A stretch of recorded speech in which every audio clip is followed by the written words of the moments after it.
Série sur la prière 2, pourquoi devons-nous prier? Tous les êtres humains, quelle que soit leur religion, prient d'une manière ou d'une autre, comme pour exprimer un vœu.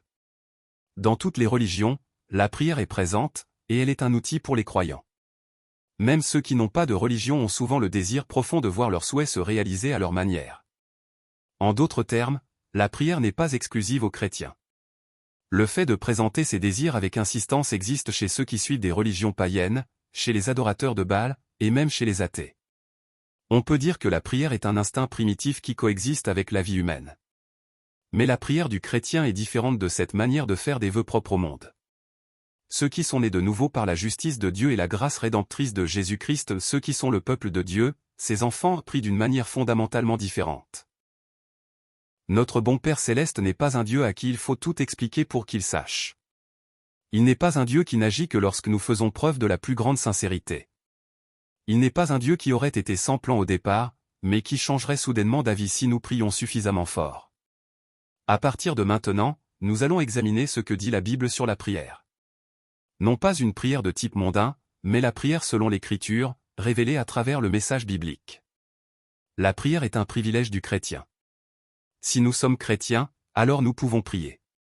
Cherchez premièrement le royaume et la justice de Dieu, et toutes ces choses vous seront données par-dessus. Demandez, et l'on vous donnera, cherchez, et vous trouverez, frappez, et l'on vous ouvrira. Car quiconque demande reçoit, celui qui cherche trouve, et l'on ouvre à celui qui frappe. Je vous le dis encore. Si deux d'entre vous s'accordent sur la terre pour demander une chose quelconque, elle leur sera accordée par mon Père qui est dans les cieux. Tout ce que vous demanderez avec foi par la prière, vous le recevrez. C'est pourquoi je vous dis, tout ce que vous demanderez en priant, croyez que vous l'avez reçu, et vous le verrez s'accomplir. Si vous demandez quelque chose en mon nom, je le ferai. Demandez ce que vous voudrez, et cela vous sera accordé. En ce jour-là, vous ne m'interrogerez plus sur rien. En vérité, je vous le dis, tout ce que vous demanderez au Père en mon nom, il vous le donnera. Jusqu'à présent vous n'avez rien demandé en mon nom. Demandez, et vous recevrez, afin que votre joie soit complète. La Bible proclame continuellement, demandez. Si vous êtes un enfant de Dieu, un membre de son peuple, alors vous pouvez et devez prier. Un enfant qui ne prie pas pourrait bien ne pas être un enfant de Dieu du tout. Même ceux qui adorent des idoles prient avec sincérité, présentant leurs désirs. Même s'ils ne connaissent pas véritablement leur Dieu, et même si ces dieux n'existent pas réellement, ils prient parce qu'ils y croient. S'ils n'y croyaient pas, ils ne prieraient pas avec tant de ferveur. Les adorateurs de Baal qui se sont opposés au prophète Élie sur le mont Carmel se sont même tailladés avec des épées et des lances jusqu'à ce que le sang coule, criant de toute leur force du matin jusqu'au soir. Certains sont même allés jusqu'à offrir leur fils premier-né en holocauste pour obtenir ce qu'ils voulaient.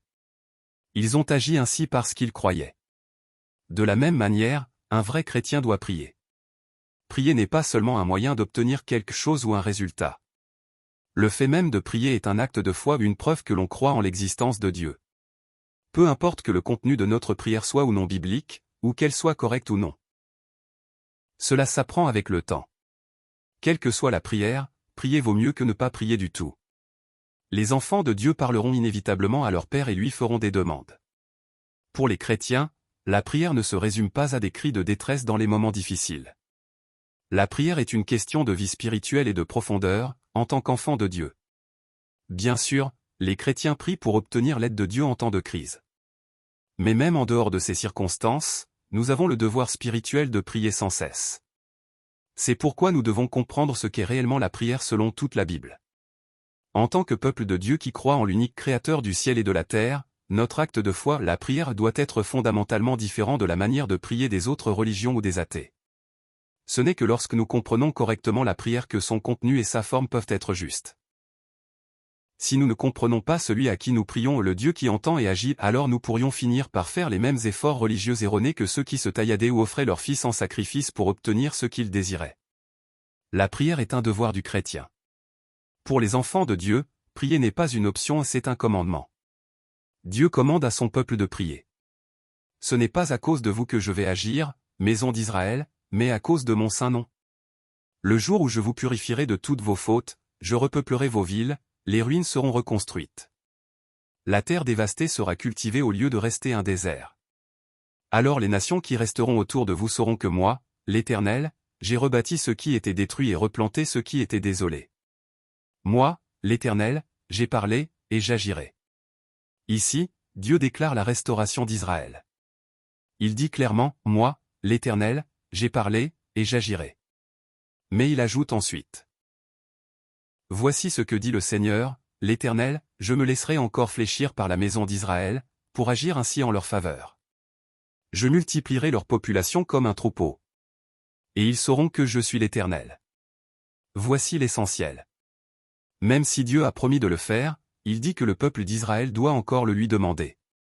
Le Dieu Tout-Puissant et Parfait peut certes accomplir sa volonté sans notre aide ni notre effort. Mais il désire que son peuple participe à son œuvre par la prière. C'est pourquoi le peuple de Dieu, les enfants de Dieu, doivent prier. Nous ne devons pas devenir des spectateurs passifs qui disent « Dieu fera tout ». Même si Dieu peut tout faire, nous devons nous joindre à son œuvre par la prière. Non pas pour aider Dieu ou changer sa direction, mais pour participer, en tant qu'enfants, à ce qu'il a déjà décidé de faire. Par la prière, nous sommes unis à Dieu. Même si nos efforts n'ajoutent rien à l'œuvre de Dieu, il nous fait la grâce d'y participer par la prière. C'est pourquoi les chrétiens doivent prier. Jésus lui-même priait continuellement pendant son ministère public. Avant de commencer son ministère, il jeûna et pria. Avant de choisir ses disciples, il pria. La nuit précédant son arrestation, il pria. Même avant d'être crucifié, il pria.